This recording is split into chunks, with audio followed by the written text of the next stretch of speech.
Hello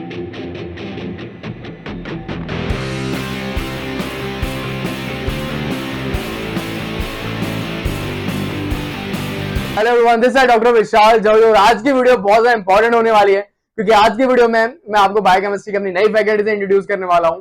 उसके अलावा मैं आपको ये भी बताऊंगा किस तरीके से मात्र आप 7 दिन में पूरा बायोकेमिस्ट्री खत्म कर सकते हो। आज की वीडियो में अपन आयरन भी पढ़ने वाले हैं, तो जितने बच्चों को भी आयरन पढ़ना है कि भाई इसका मेटाबॉलिज्म क्या है, किस तरीके से अपनी बॉडी में एब्जॉर्ब होता है, तो तुम लोग ना डायरेक्ट अपने वीडियो को आगे बढ़ा सकते हो। नीचे में टाइम स्टैम्प दे सकता हूं बिना टाइम वेस्ट करे। बट जितने लोगों को भी जानना है किस तरीके से वो मात्र 7 दिन में बायोकेमिस्ट्री खत्म कर सकते हैं, तो तुम लोग अब सुन लो। तो देखो ना, मैं बताऊं, मैं ज्यादा से ज्यादा यही कोशिश करता हूं कि मैं मेरे ऑडियंस को बिल्कुल हेल्प कर पाऊं, मैं मेरी ऑडियंस को ना बिल्कुल अच्छे से एक्सप्लेन कर पाऊं। इसलिए मैंने पूरी एनाटॉमी मैंने आपको 3D मॉडल के जरिए समझाई है, मैंने मेरे नोट्स आपको प्रोवाइड करे हैं फ्री में। मैं ज्यादा से ज्यादा यही कोशिश करता हूं कि मैं आपके लिए पूरा मेरा बेस्ट एफर्ट दे पाऊं। दैट इज वाई मैं आपके लिए ना पूरी फिजियोलॉजी की वीडियो भी बना रहा हूं। सेकंड ईयर के लिए आपके सीनियर्स के लिए ई बुक्स में मैं बना रहा हूं। मेरा ऐप भी आने वाला है जिसका नाम है जौहरी एमबीबीएस। मैं ना मल्टीपल प्रोजेक्ट्स पे भी काम कर रहा हूं। उसमें होता क्या है ना यार, मैं सारे सब्जेक्ट की मैं अकेला वीडियो नहीं बना सकता, क्योंकि मुझे और भी काम रहते हैं। दैट इज वाई मैंने आपके लिए बायोकेमिस्ट्री के लिए मैं आपके लिए नई फैकल्टी लाया हूं, जो मेरे सिस्टर ही है, इनका नाम है डॉक्टर नेहा जौहरी। आपको बायोकेमिस्ट्री की जब जितनी भी आगे की वीडियो होने वाली है वो मेरी दीदी ही आपको पढ़ाने वाली है। और देखो क्या होता है ना यार, मेरी आदत क्या है, मैं मेरी ना डीप में नहीं जाता टॉपिक के, मैं आपको ना सुपरफिशियली एक्सप्लेन कर देता हूँ फनी में। बट दीदी क्या करेंगे ना, आपको टॉपिक को डीप में ले जाके पढ़ाएंगी, और मेरे से भी ज्यादा अच्छा आपको दीदी पढ़ाने वाली है। साथ में आपको मेरे नोट्स तो मिल ही जाएंगे, जो कि यूनिवर्सिटी में आपके लिए बहुत ज्यादा हेल्प करने वाले हैं। तो तुम लोग यार बिल्कुल टेंशन मत लेना, मैंने पूरी आपको एनाटॉमी पढ़ाई है, पूरी फिजियोलॉजी मैं ही पढ़ाऊंगा, और बायोकेमिस्ट्री में भी मैं आपको पूरा मेटाबॉलिज्म पढ़ा चुका हूँ। और बाकी के टॉपिक जो है मेरी दीदी आपको पढ़ाने वाली है, तो हम पूरी एमबीबीएस कवर करेंगे। मेरा मेन टारगेट गोल यही है, एमबीबीएस का मतलब होना चाहिए जौहरी एमबीबीएस। मैं पूरी एमबीबीएस कवर करने वाला हूं मेरे चैनल पे, मेरे ऐप पे, फ्री में आप सबके लिए। सो अगर अपन देखें तो देखो, तो पूरी बायोकेमिस्ट्री को जो है इसको मैंने 7 डे में मैंने डिवाइड करा है, जिसके अंदर डे 1, डे 2, डे 3, जिसके अंदर अपना कार्बोहाइड्रेट, प्रोटीन, लिपिड, न्यूक्लियोटाइड और हीम, ये पूरे मेटाबॉलिज्म और इनके सारे टॉपिक मैं आपको पढ़ाऊंगा, और ये सबसे मुश्किल टॉपिक भी होते हैं। देन उसके बाद के topic day 4, day 5, day 6, day 7, जिसके अंदर अपना mineral, vitamin, DNA, detoxification, free radical, जो अपने रेस्ट मिसलिनियस टॉपिक जो आते हैं, वो सारे टॉपिक मेरी सिस्टर आपको पढ़ाने वाली हैं, और ये आपको मुझसे भी ज्यादा अच्छी तरीके से पढ़ाएंगे। Everyone, this is doctor Neha Jauhari और मैं आज आपको पढ़ाने वाली हूँ आयरन। तो आयरन जो है बहुत इंपॉर्टेंट मिनरल है, और एग्जाम के पॉइंट ऑफ व्यू से देखा जाए तो सबसे ज्यादा जो क्वेश्चंस हैं वो आयरन से ही आते हैं। तो इस हिसाब से देखा जाए तो सारे मिनरल एक तरफ और आयरन एक तरफ। तो मैं आयरन जो है बहुत ज्यादा डिटेल में बहुत अच्छे से पढ़ना है। और आप मेरे जो नोट्स हैं उसको कॉपी करने में टाइम वेस्ट बिल्कुल मत कीजिएगा, क्योंकि मैंने इसकी मॉड्यूल पहले ही प्रिपेयर करके रखी हुई है। तो आप यदि आप मेरे मॉड्यूल को बाय करना चाहते हैं तो उसकी लिंक मैं आपको डिस्क्रिप्शन बॉक्स में दे दूंगी, आप वहां जाके मेरी मॉड्यूल को बाय कर सकते हैं। तो हम स्टार्ट करते हैं आज का topic, which is on iron. तो जो एडल्ट बॉडी होती है उसमें approx 3 to 5 gram iron present होता है। उसमें से 70% जो आयरन है वो हमारे आरबीसी के अंदर पाया जाता है as a constituent of haemoglobin. और हीमोग्लोबिन तो हम सबने पढ़ रखा है, उसमें क्या होता है, उसमें आता है हीम। तो जो हीम है उसमें प्रोफाइल रिंग होती है, और iron as a central atom होता है। और आयरन कहाँ कहाँ पाया जाता है, पहला तो हो गया हमारा हीमोग्लोबिन, दूसरा और कहाँ पाया जाएगा, साइटोक्रोम में, तीसरा मायोग्लोबिन में, एंड सो ऑन। तो ये तो सारा हो गया हमारा आयरन का इंट्रोडक्शन। अब आते हैं इसके बायोकेमिकल फंक्शंस पे। इसके जो बायोकेमिकल फंक्शंस है वो भी बहुत ज्यादा इंपॉर्टेंट है एग्जाम के पॉइंट ऑफ व्यू से। तो हम पहला देख लेते हैं इसमें क्या होता है। जो आयरन है वो ट्रांसपोर्टेशन में हेल्प करता है, किसकी, ऑक्सीजन एंड कार्बन डाइऑक्साइड की। तो जो हीमोग्लोबिन है वो क्या करता है, ऑक्सीजन और कार्बन डाइऑक्साइड की ट्रांसपोर्टेशन कराता है। दूसरा क्या है, साइटोक्रोम्स। कुछ साइटोक्रोम्स और नॉन हीम प्रोटीन्स जो हैं वो क्या में हेल्प करते हैं, वो हमारे ऑक्सीडेटिव फॉस्फोराइलेशन और इलेक्ट्रॉन ट्रांसपोर्ट चेन में हेल्प करते हैं। और आयरन हमारे कार्य में हेल्प करता है, आयरन हमारे फेगोसाइटोसिस की प्रोसेस में भी हेल्प करता है, और ये हमारे इम्यूनो कॉम्पिटेंस में भी एक मेजर रोल प्ले करता है, इंपॉर्टेंस है इसकी। तो हम देख लेते हैं। सबसे पहला, haemoglobin and myoglobin are required for the transportation of oxygen and carbon dioxide. दूसरा, जैसा कि मैंने आपको बताया था, साइटोक्रोम्स क्या करते हैं, हमारे इलेक्ट्रॉन ट्रांसपोर्ट चेन में और ऑक्सीडेटिव फॉस्फोराइलेशन में हेल्प करते हैं। तीसरा ये कार्य में हेल्प कर रहा था हमारा फेगोसाइटोसिस में। तो peroxidase lysosomal enzyme is required for phagocytosis and killing of bacteria by neutrophils। और क्या में हेल्प कर रहा है ये हमारे, iron is associate with effective immuno confidence of this body. अब ये हो गया इसके फंक्शंस। अब आ जाते हैं हम इसके सोर्सेस पे कि हमें आयरन मिल कहाँ कहाँ से रहा है। तो सबसे पहला इसका जो रिच सोर्स है वो क्या है, ऑर्गन मीट। ऑर्गन मीट में भी क्या आएगा हमारा, लिवर, हार्ट, किडनी।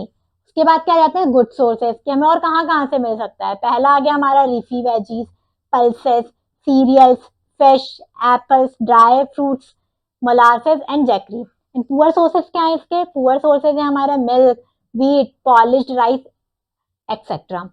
तो ये सब तो क्या हो गया उसके सोर्सेज हो गए। हमें सोर्सेज तो पता चल गए कि आयरन कहाँ से मिलता है। अब हमारी बॉडी को कितनी रिक्वायरमेंट होती है डेली आयरन की, वो देखेंगे। मतलब इसका क्या देखने वाले हैं हम, डाइट्रिक रिक्वायरमेंट्स देखने वाले हैं। तो एक एडल्ट मेल में कितनी रिक्वायरमेंट होती है, एडल्ट मेल में होती है 10 mg per day. Menstruating women's में कितनी होती है, 18 mg per day. And pregnant and lactating womens में कितनी होती है, 40 mg पर डे। तो ये क्या हो गया इसके डाइट्रिक रिक्वायरमेंट्स हो गए। अब हम आ जाते हैं इसके एब्जॉर्प्शन पे। तो इसका जो आयरन का जो एब्जॉर्प्शन है वो बहुत ज्यादा इंपॉर्टेंट होता है एग्जाम के पॉइंट ऑफ व्यू से। एग्जाम में सबसे ज्यादा जो है हमारे आयरन का एब्जॉर्प्शन ही पूछा जाता है। तो अब हम देखते हैं आयरन का एब्जॉर्प्शन। तो सबसे पहले क्या होता है, कोई भी ह्यूमन बींग है वो खाना खाता है, तो खाने के अंदर ही आयरन प्रेजेंट होता है फेरिक फॉर्म में, मतलब Fe3+ के फॉर्म में। जैसे कोई भी इंसान है उसने खाना खाया, खाना खाने के बाद जो फूड है वो स्टमक में आएगा। स्टमक में आने के बाद क्या होगा, HCl सिक्रेट होता है।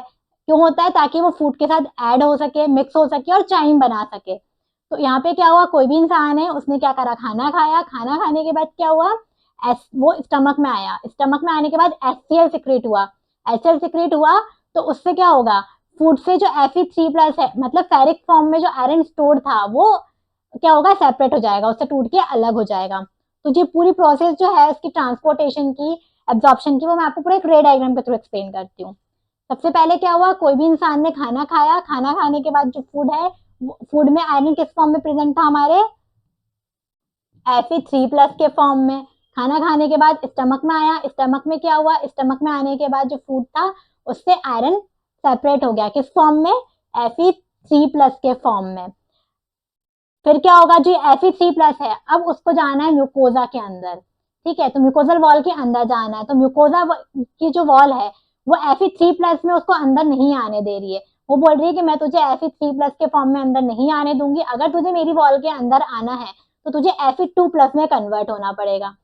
तो यदि आयरन को कभी भी किसी भी वॉल को क्रॉस करना है तो वो Fe3+ के फॉर्म में कभी नहीं कर सकती, उसको हमेशा किस फॉर्म में आना पड़ेगा, Fe2+ के फॉर्म में आना पड़ेगा, मतलब फेरस फॉर्म में आना पड़ेगा। तो यहाँ पे क्या हुआ, Fe2+ जो था उसको म्यूकोजल वॉल के अंदर जाना था, पर म्यूकोजल वॉल ने उसको अपने अंदर नहीं आने दिया। उसने बोल दिया कि नहीं, तुमने मेकअप बहुत ज्यादा कर रखा है, मुझे तुम अच्छी नहीं लग रही हो ऐसे, तुम जो है अपना मेकअप कम कर दो, उसके बाद में तुम्हें अपने वॉल के अंदर एंट्री लेने दूंगा। तो यहाँ पे क्या करता है तो यहाँ पे क्या करता है Fe3+, वेट वाइप्स यूज करता है। वेट वाइप्स कौन से वाले, स्कॉर्बिक एसिड एंड सिस्टीन के। तो स्कॉर्बिक एसिड और सिस्टीन क्या करता है, Fe3+ को Fe2+ में कन्वर्ट कर देता है। अब वो Fe2+ के फॉर्म में आ गया आयरन। तो म्यूकोजल वॉल बहुत खुश हो गई कि नहीं, अब तुम अच्छा लग रहे हो, परफेक्ट लग रहे हो, अब तुम अंदर आ जाओ। तो क्या होता है, Fe2+ जो है हमारी म्यूकोजल वॉल के अंदर एंटर हो जाती है। उसके बाद अब Fe2+ अंदर तो आ गई, अब उसके दिमाग में खुराफात आती है। वो कहती नहीं, मुझे अच्छा ही नहीं लग रहा, मैं तो मेकअप के साथ ही बहुत प्यारा लग रहा था, मुझे तो वैसे ही रहना है। दोबारा अपना मेकअप कर लेती है। अब उसको Fe2+ को Fe3+ में क्या करना पड़ेगा, कन्वर्ट करना पड़ेगा। एक चीज याद रखना हमेशा, जब Fe3+ को Fe2+ में कन्वर्ट होना होता है तो वो हमेशा क्या करती है, ऑक्सीडेशन करती है। तो यहाँ पे क्या, कौन कराएगा, यहाँ पे फेरो ऑक्साइड ऑक्सीडेज ही कराएगा यहाँ पे। अब Fe2+ को यदि Fe3+ में वापस से कन्वर्ट होना होता है तो कौन कराता है, यहाँ पे क्या होगा, यहाँ पे रिडक्शन होगा। कौन कराएगा, फेरो रिडक्टेज कराएगा। तो अब यहाँ पे क्या हुआ, Fe2+ जो थी म्यूकोजल सेल के अंदर आ गई। अब उसको सोची खुराफात, उसने सोचा मैं अच्छा नहीं लग रहा, मेरे को तो वैसे ही रहना है मेकअप में। तो वो क्या करता है Fe2+, यहाँ पे क्या हुआ, Fe2+ को क्या करना है, Fe2+ को म्यूकोजल वॉल के अंदर जाना है। तो उसको यहाँ पे क्या सोची, खुराफात सोची। उसने क्या सोचा, मैं अच्छा नहीं लग रहा हूँ, मुझे वापस वैसे ही बनना है, वैसे ही अच्छा लग रहा था, वापस मेकअप करना है। तो यहाँ पे क्या होगा, Fe2+ जो है वापस Fe3+ में कन्वर्ट होगा, मतलब क्या होगा, रिडक्शन होगा। कौन कैसे होगा, यहाँ पे कौन कराएगा, फेरो रिडक्टेज कराएगा, तो वापस Fe2+ का में कन्वर्ट हो जाएगा Fe3+ में। अब वो अंदर आ गया, अब अंदर किसी के घर में वो आया है, तो वहां पे उसका मालिक तो हो गई, उसको मिलना तो पड़ेगा, किसी के घर में आया उसके मालिक से। तो यहाँ पे मालिक कौन है, यहाँ पे मालिक है हमारा एपोफेरेटिन। तो यहाँ पे एपोफेरेटिन क्या है, मालिक है, मतलब यहाँ पे उसको Fe3+ क्या करेगा, एपोफेरेटिन से मिलेगा। तो Fe3+ मिला एपोफेरेटिन से और काय में कन्वर्ट हो गया, फेरेटिन में। अब उसको इस फेरेटिन के फॉर्म में बड़ा अच्छा लग रहा है, उसे बड़ा मतलब मेहमान नवाजी कराने में मजा आ रहा है, तो वो यहाँ पे क्या करता है, रुक जाता है कुछ दिन के लिए, मतलब टेम्परली यहाँ पे क्या हो जाता है, स्टोर हो जाता है। अब स्टोर तो हो गया कुछ दिन के लिए, अब उसको बाहर घूमने की इच्छा है, उसको लगा कि नहीं बहुत दिन हो गए यहाँ पे रह लिया, अब मुझे मजा नहीं आ रहा, अब मैं बाहर की हवा खाने जाता हूँ। तो बाहर जाना है, बाहर जाना है मतलब क्या हुआ, म्यूकोजल वॉल के बाहर निकलना है। म्यूकोजल वॉल के बाहर निकलना है मतलब क्या हुआ, Fe3+ के फॉर्म में तो निकल नहीं सकता, उसको Fe2+ के फॉर्म में निकलना पड़ेगा। क्या करेगा, उसको अपना मेकअप कम करना पड़ेगा। कैसे करेगा, तो ये Fe3+ है वापिस Fe2+ में कन्वर्ट होगा, कैसे, फेरो रिडक्टेज की हेल्प से। तो वापिस क्या हो गया, यहाँ पे Fe3+ Fe2+ में कन्वर्ट हो गया, और क्या हुआ, फिर वो म्यूकोजल वॉल जो थी वो खुल जाएगी, और वो म्यूकोजल वॉल के से बाहर निकल के हमारे ब्लड में आ जाएगा, मतलब प्लाज्मा में आ गया। अब प्लाज्मा में आने के बाद उसको लगा कि नहीं, अब मैं Fe2+ के फॉर्म में नहीं अच्छा लग रहा, अब मुझे बाहर घूमना है एटमॉस्फेयर में, बाहर एटमॉस्फेयर में घूमना है, फोटो क्लिक करानी है, और भी लोग मुझे देखेंगे, तो मैं ऐसा गंदा सा तो अच्छा नहीं लग रहा, मुझे क्या करना पड़ेगा, वापस मैं तैयार हो जाता हूँ बढ़िया सा, उसके बाद घूमूंगा। तो यहाँ पे Fe2+ क्या होता है, फिर से Fe3+ में कन्वर्ट होता है। तो अब उसको जाना पड़ेगा यहाँ पे ब्यूटी पार्लर। तो उसका ब्यूटी पार्लर कौन सा है, यहाँ पे उसका ब्यूटी पार्लर है सेरुलोप्लाज्मिन। सेरुलोप्लाज्मिन क्या करता है, Fe2+ को Fe3+ में कन्वर्ट कर देता है। तो अब Fe3+ में कन्वर्ट हो गया। अब बाहर आए हैं एटमॉस्फेयर में घूमने, तो बाहर उनको एक आदमी मिले, मतलब एक कोई इंसान मिला उसको, क्या नाम था उनका, उनका था एपोट्रांसफेरिन। तो एपोट्रांसफेरिन के साथ मिलकर Fe3+ को बहुत अच्छा लगा, तो Fe3+ जो है वो एपोट्रांसफेरिन के साथ मिलकर क्या काय में कन्वर्ट हो जाएगा, ट्रांसफेरिन में। अब वो ट्रांसफेरिन में कन्वर्ट हो गया और पूरे एटमॉस्फेयर में अच्छे से घूम रहा है, मतलब ब्लड में। अब वो यहाँ पे क्या हुआ, घूम घूम के थक गया है, अब उसको करना है रेस्ट, तो उसको जाना है किसी रिसोर्ट में या रेस्टोरेंट में। तो उसने एक रिसोर्ट ढूंढा, कौन सा, लिवर। तो अब उसे अगर लिवर में जाना है तो उसको क्या करना पड़ेगा, वापस से म्यूकोजल वॉल के अंदर जाना पड़ेगा। म्यूकोजल वॉल में जाना है तो Fe3+ के फॉर्म में वो नहीं जा सकता। जो मालिक था उसका रिसोर्ट का, उसने बोल दिया कि नहीं सर आप ऐसे नहीं आ सकते हैं, आपको थोड़ा अपना फेस को वॉश करना पड़ेगा। तो क्या हुआ, Fe3+ फिर से में कन्वर्ट हुआ, Fe2+ में कन्वर्ट हुआ, Fe2+ में कन्वर्ट होकर लिवर में एंटर हो गया।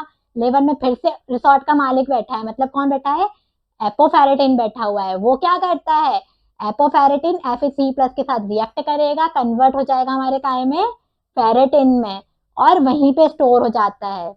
ठीक है, उसके बाद अगर ऐसे ही स्प्लीन है, अगर उसको लिवर पसंद नहीं आ रहा है तो क्या करता है, अपना रिसोर्ट चेंज करता है, कौन सा, चला जाता है स्प्लीन में। स्प्लीन में भी जाना है, म्यूकोजल वॉल को क्रॉस करना पड़ेगा। म्यूकोजल वॉल क्रॉस करनी है तो क्या करना पड़ेगा, Fe3+ को Fe2+ में कन्वर्ट होना पड़ेगा। Fe2+ में कन्वर्ट होकर अंदर जाएगा, अंदर जाने के बाद क्या होगा, वापस से वो अपना मेकअप वेकअप लगा के तैयार हो जाएगा बिल्कुल। वापस से क्या हो गया, Fe3+ में कन्वर्ट हो गया। Fe3+ में कन्वर्ट होके क्या करेगा, रिसोर्ट के मालिक से मिलेगा, मतलब एपोफेरेटिन से मिलेगा। दोनों क्या करेंगे, फिर से रिएक्ट करेंगे, काय में कन्वर्ट हो जाएंगे, हमारे फेरेटिन में कन्वर्ट हो जाएंगे, और वहां पे क्या होंगे, स्टोर हो जाएंगे। तो यहाँ पे क्या हुआ, मैं आपको शॉर्ट में पूरा बता देती हूँ। कोई भी पर्टिकुलर इंसान है, उसने खाया खाना, खाना खाने के बाद वो फूड काय में आया, स्टमक में आया, HCl से मिला, HCl से मिलके फूड अलग, Fe3+ अलग। Fe3+ जो था अब उसको जाना म्यूकोजल वॉल में, पर वो Fe3+ के फॉर्म में म्यूकोजल वॉल क्रॉस नहीं कर सकता, तो स्कॉर्बिक एसिड और सिस्टीन की प्रेजेंस में वो क्या करेगा, Fe2+ में कन्वर्ट हो जाएगा। Fe2+ में कन्वर्ट होने के बाद म्यूकोजल वॉल को क्रॉस करके आ जाएगा अंदर सेल के अंदर। यहाँ अंदर आने के बाद वो क्या कर रहा है, तो अंदर आने के बाद वापस मेकअप करके Fe3+ में कन्वर्ट हो रहा है। Fe3+ जो है क्या करेगी, मालिक से मिलेगी। मालिक कौन है यहाँ पे, एपोफेरेटिन है। एपोफेरेटिन और Fe3+ क्या करेंगे, आपस में रिएक्ट करेंगे, क्या बनाएंगे, फेरेटिन बना देंगे। अब ये फेरेटिन टेम्परली कुछ दिन के लिए क्या म्यूकोजल वॉल के अंदर क्या हो गया, रहेगा, यहाँ पे आराम करेगा। यहाँ से अब कुछ दिनों बाद उसको घूमने का मन करेगा, बाहर निकलेगा। बाहर कैसे निकलेगा, Fe3+ जो है वो Fe2+ में कन्वर्ट होगा, तभी वो म्यूकोजल वॉल के बाहर निकल पाएगा।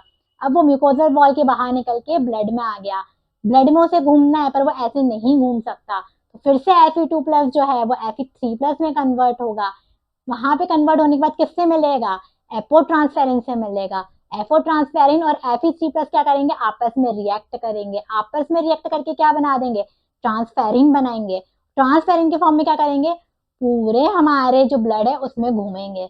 अब वो घूम घूम के बिल्कुल हो गया, थक गया, बिल्कुल टायर्ड हो गया, तो उसको अब रहना है कहीं जाके। अब वो सोच रहा है कि पूरी दुनिया में घूम लिए, अब वापस घर चलते हैं।